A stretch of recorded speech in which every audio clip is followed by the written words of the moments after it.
துர்கா வீட்டை விட்டு கிளம்பிட்டா.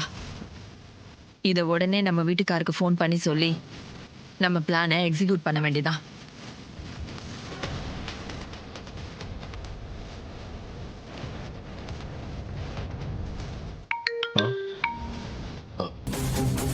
சொல்லு சந்திரா. நாம நினைச்ச மாதிரியே துர்கா வீட்டை விட்டு ஓடிட்டா.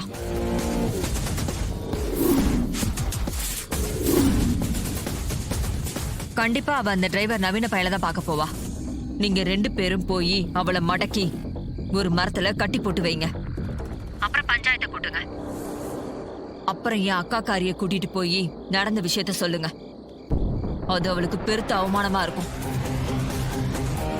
இதையே சாக்கா வச்சு அவ பேரை கெடுத்து நம்ம ஈஸியா ஜெயிச்சிடலாம். சரி சந்திரா, அந்த துர்காவை பிடிக்கிறதுக்கான ஏற்பாடு நான் இப்பயே பண்றேன். வச்சிடுறேன்.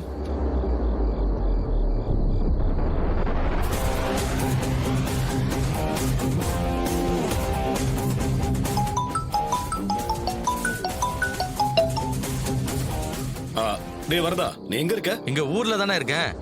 டேய், நான் நம்ம ஊர் ஸ்கூலுக்கு பக்கத்துல தான் இருக்கேன். நீ ஒரு ஆளை கூட கூட்டிக்கிட்டு எவ்வளவு சீக்கிரம் முடியுமோ அவ்வளவு சீக்கிரம் இங்க வா. சரிண்ணே.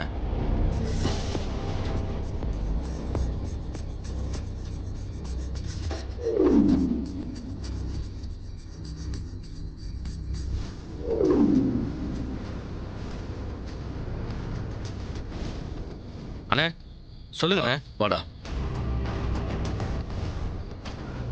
இத பாரு. இவங்க 2 பேர்த்தையும் நல்லா பாத்துக்கோ. சரிண்ணே.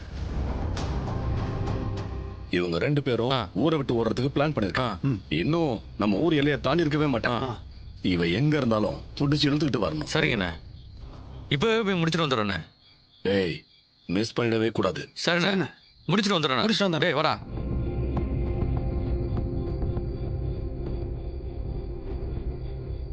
ஏய் சாமுண்டீஸ்வரி, என்ன எதுதான் நீ எலெக்ஷன்ல நிக்க போற?